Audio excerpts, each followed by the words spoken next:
Great, well, welcome if you're watching, if you're a graduate, if you finished this year, if you're a student worker with a bunch of graduates navigating what's next. We're going to be chatting with Roger a bit about a psychologist's perspective of how to do that really well. So Roger, thank you so much for joining us on Zoom today. I'm really looking forward to getting your perspective on how to finish well and navigate all the emotions with finishing uni in a pandemic. So Roger, you're based in Lincoln. That's right. So I'm a psychologist and I work at the University of Lincoln. So I do all the kind of stuff that academics do. So when I'm not doing research or writing or seeing clients in practice, I'm teaching undergraduates. So I'm lecturing and marking essays, and just been giving marks back to my students this week. Nice. How have they found that, getting marks back in a pandemic? Well, it's been interesting, hasn't it? And so thankfully, I've had most of the emails I've got have been emails saying thank you, which is good. So my 10 dissertation students this year have actually done really well. So I'm very proud of them. And then a whole course of, we have about 1,000 undergraduates in psychology at Lincoln, so a lot of people. But on the course that I've taught this semester, there've been 70 of them. So I've sort of been navigating with them some of the marks that they've got back. And the course is all about character strengths, which is my sort of area of expertise, which are what are those good qualities of character we can develop as people that lead to well-being and lead to productivity and meaning and good relationships, and actually deeper faith quite often as well. Brilliant, love that. And Vicky, you'll pop the link to your character course in the chat, I think, so Right. People can go and check that out. As well as being a psychologist in Lincoln, you're also part of the Fusion board. That's right. So alongside Rich Wilson and various other people, I was one of the students way back, 20 more than 20 years ago, who was knocking on people's doors saying, the Holy Spirit is blowing away our Christian union. We don't know what to do. Please help us. And Fusion was sort of born out of people like me and Rich and other people around the country, all saying we need some support, please help us. And Fusion was what emerged as a result of that. So I've been involved in Fusion, and I guess sort of alongside that 24/7 prayer as well. So all those kind of movements that's sort of in my blood, really. I owe such a debt of gratitude to all that exciting stuff that occurred in the 90s.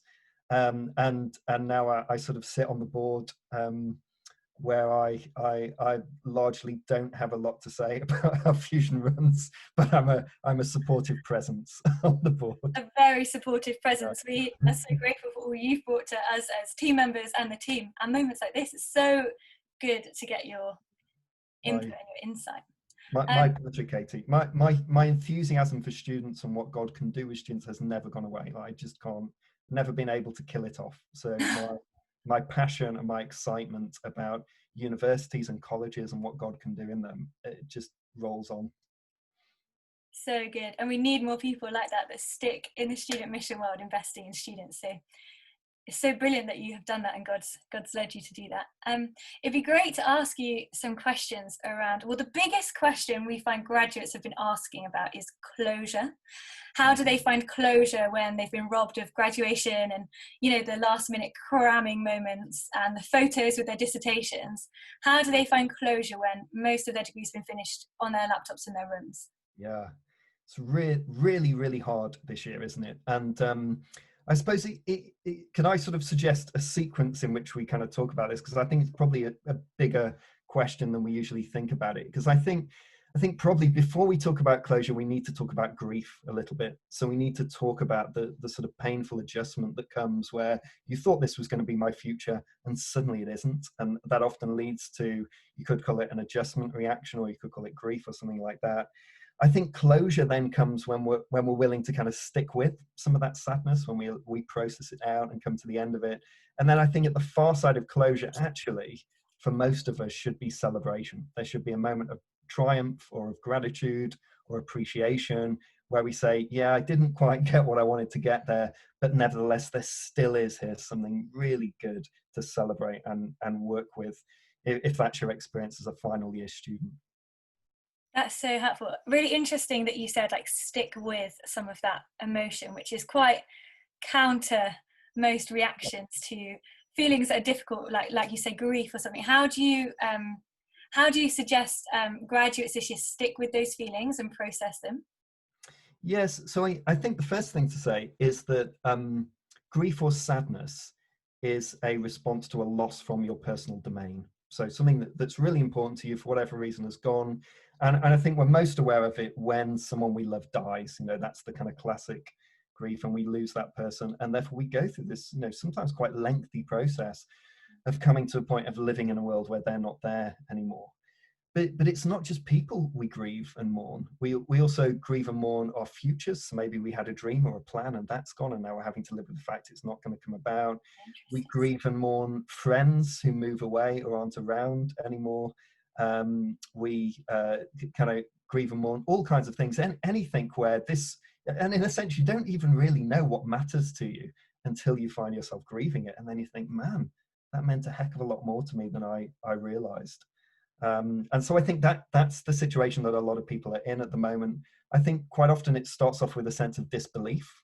You know, so we start, you know, so when I left campus 3 months ago, I honestly thought I'd be back there in 3 weeks. I was like, yeah, well, it's a temporary thing, go home, work. It was all a bit of pain. It's kind of in a bit of denial. And Yeah, it took a while to kind of come to terms, no, this genuinely has happened, and this is a genuine loss. And so I think to begin with, very often we sit with a sense of disbelief, and then that disbelief sometimes moves into a sense of, no, this is actually quite a big deal. And there are things I planned to do or wanted to do which aren't going to happen now. sure.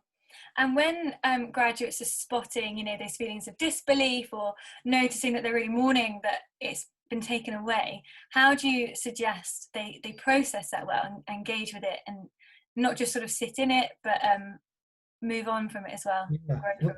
well, I think the first thing to do is actually to validate it. So rather than, I think sometimes what happens is we find ourselves in a moment of sadness or grief, and we think this is stupid, I should get over myself, you know, what's going on. And if it's a little mini grief, that's fine, you know, you can do that. So if it's just a small thing, you know, you lose your keys or your wallet or something like that, we get over it, we move on, we sort it out, it's fine.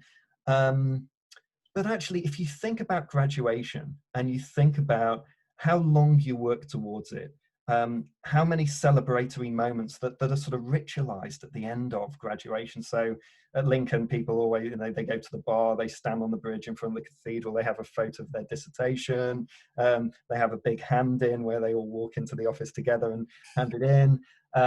They have sort of final meetings with me in person to kind of talk about it, and their supervisor and all this kind of thing, and they all go through it together.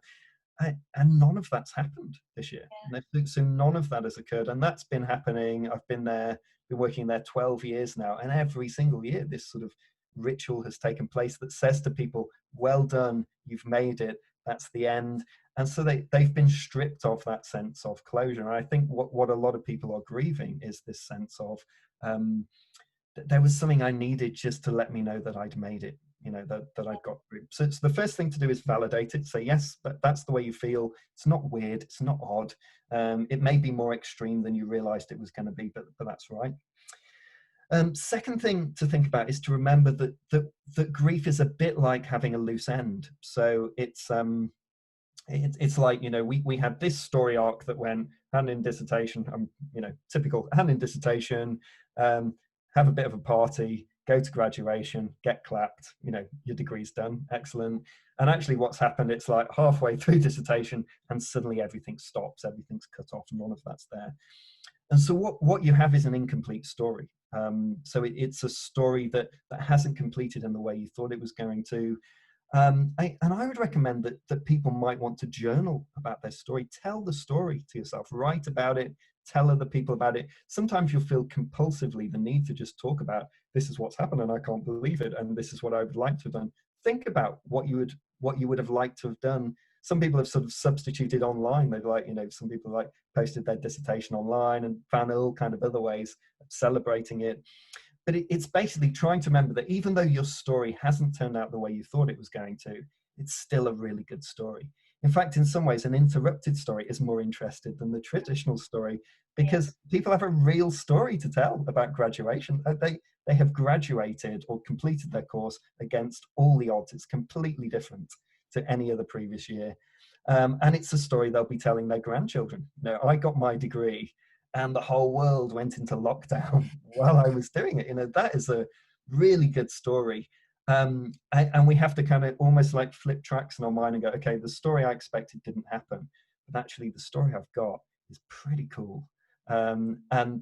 It's also kind of, it's cool because it's got that kind of unfinished element to it. So you know how all the unfinished symphonies are our favorite symphonies because they have that sort of just odd ending that leaves us really curious and wondering. That's kind of what graduation has been for people this year. So that doesn't mean it's bad, but it does mean we are compelled to think about it and think about what this means. That's so helpful to think about rewriting the story and reframing it. I think it's like all tales of adventure have twists and turns and adversity, and it's in the adversity that it becomes an adventure. So that's helpful. You did mention before we talked about the story about acknowledging it. How do you suggest a graduate, you know, at home with their family, acknowledges that moment of grief, of like claiming it and realizing it, so that it is a marked moment? Yes, so I think we can construct our own rituals. So I think a lot of people have done that online. So they've had sort of post hand-in parties. I had one of my students, we do a dissertation poster. She posted her poster online and did all her thanks to her friends on LinkedIn. So all kinds of different ways of just kind of somehow declaring that end. I think we probably do need to talk to people about it. So I think the difficulty with a situation like that is that we feel compelled to talk about it, but we don't want to bore people with the same story over and over again. And I think get some permission from the people around you just to say, I'm probably going to tell this story a lot. Can you just put up with me? You know, just go, great, you know, we've heard this already. So I think sometimes repetition is important. And I guess the other thing as well is kind of the issue of regret, I think, is in here as well. And what, you know, there's that episode, I don't know if The In-Betweeners is far too worldly for us to talk about, but there's a really funny episode of The In-Betweeners where the whole theme of it is we don't regret the things we have done in life, we regret the things we haven't done. And that phrase leads to just absolute disaster through this kind of whole episode. And that's a common thing that people say. They say you don't regret what you have done, you regret what you haven't done. It's not true. So when you actually look at sort of longitudinal studies of people through life, the people who are happiest have regrets, but they've processed them. So they've had moments where I wish this would have happened, perfectly reasonable, but they've come out the other side and said, but because that didn't happen, maybe other things happened too. And that's also the kind of thing to say with a little bit of hope of what goes forward from that, because obviously we're now worried about the economy, we're worried about the job market, we're worried about graduate employability. So those kind of questions are right and they're there. And I think that the kind of way to look at that is on the one hand, yeah, let's just acknowledge that it looks like finding a job for graduates over the next few years, it's going to be tougher than it perhaps has been recently. But there could also be unforeseen opportunities in that somewhere as well. You know, maybe there are new roles to be created, new jobs to be found. People who are planning in a certain direction now go in another direction and may find that that's just as fulfilling. So it's kind of, I think with God sitting in hope and saying kind of where else might the opportunities be? As one door shuts, it is true that other doors do open. So what else is going on? Love that. That's so helpful. And you've talked about, you know, once you've grieved and you've processed some of that grief, we then step into a season of celebration, and this is vital that we celebrate well. How do you recommend in a pandemic and moving forwards? Because I guess the interesting thing with celebration is we don't just have to celebrate now. So for the guys who have finished, you know, they don't need to do graduation the day it was meant to happen, but how do they celebrate now and keep celebrating? And is it significant to keep doing that? Or how would you recommend a graduate does that really well? Yes. So if we just talk a little bit about closure, and then I'll get on to celebration there, because when it comes to sort of a bereavement or a grief or a moment of mourning, that very often we reach a point of closure at the point where we've almost gone, that is now the past. It's no longer bothering me. It's not going around in my mind all the time. That is then, and this is now. And that's the moment where celebration then becomes possible. In other words, it's the moment where you can go, do you know what? I can celebrate the fact that I accomplished all that. Anyone who graduated this year under lockdown, doing all their final assessments online, deserves to be celebrated. They deserve a round of applause because they've done an absolutely incredible thing. They have pushed a rock up a hill when not only did they not know what we were doing, but none of their lecturers knew what they were doing either. So none of us saw this coming, knew quite how to respond to it. We all did our best. And actually, if I think of some of my colleagues at the university, they did a really good job of kind of keeping in touch with the students and working with them as best they could. And I know different universities have done it in different ways. But firstly, I think you have accomplished a great deal, and you have to remember that's really important. And when the challenge goes up, the accomplishment goes up. So it's because it's a challenge. Graduating this year is a bigger accomplishment than any of the last decade have been, really, because the challenge to it has been so great. So I think firstly we have to recognize that there really is something to be celebrated here. And one of the things to be celebrated it is the effort and the ingenuity and the creativity that people have had to put into it. So be happy about that. Another way to think about celebrating is perhaps to think about gratitude. So there's all kinds of psychology on gratitude, but one of my sort of favorite exercises in gratitude is to think about something that's coming to an end and be grateful for what's good about it now. So I know for many, even though sort of marks are coming out and people are heading towards the end of their courses, most people haven't quite finished yet in terms of they haven't graduated. The thing isn't quite over. But I think savor this moment. Actually think about what are you enjoying about right now, even in lockdown, even when things are difficult, what's working for you, and really sit on that and enjoy it and think about it well. And then the other thing I would think about is also savoring, which is even in the present moment where things are going bad day to day, just have a think about what lovely things are happening to you each day and hold on to the good of those too.